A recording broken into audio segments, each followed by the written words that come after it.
Blessed day sa lahat, sustainable. Sa araw po ito ay babagi ko pa sa inyo ang akin pong mini pan. Pan, ito po yung fish pan ko. Likod lang po ng aking bahay. Sa likod lang po ng bahay ko. So, sa likod ko po ay yung mga manok ko. Ayan. Ayan, yung aking mga alagang Rhode Island Red. Ayan. So, dito po. Ayan. Ito po yung ano po. Dito naman, harapan na po ay ang aking pong fish fan. So, dito po yung breeder ko, itong extension na to. Ngayon po, ang gusto kong ibahagi sa inyo ngayon ay paano ko po nililinis yung aking filter. So ito yung filter. Ano po siya? Ang ginawa ko pong sistema, yung system po ay yung drainage niyan. Yan, yung drainage na yan. Yan. Naka-direct po yan sa loob. Tapos, dinirekta ko rin po dito sa ano na yan, yung aking drainage system na yan. Yung balde na yan, malaki. So una doon, pangalawa dito, tapos ito yung pangatlo. So ito po nalinis ko na to. Ang laman po nito, yan, sa ibabaw graba. Tapos ito po yung pump ko, submersible pump. So 9 watts lang ito. 9 watts lang yan. So laman yan, mayroon itong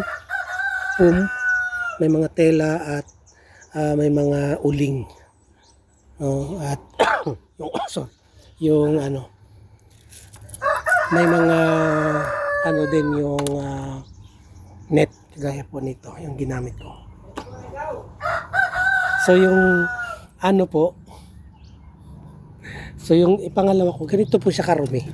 Yan yung latak niya.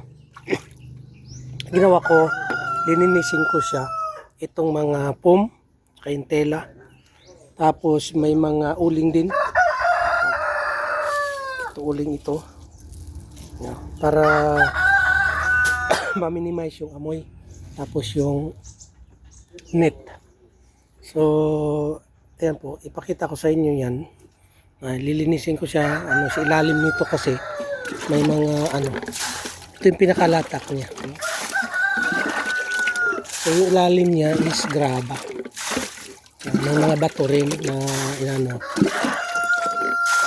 bato.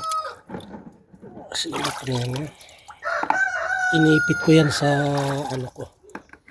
mga filter ko.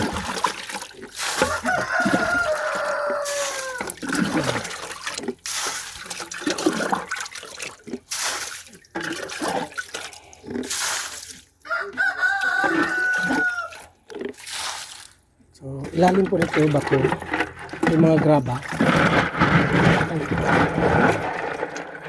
Ayan. So, para malinis natin ng maayos. So, yan po muna. Ito po yung fish pan natin. Marami pong laman yan. Ayan. Ayan. Ayan o.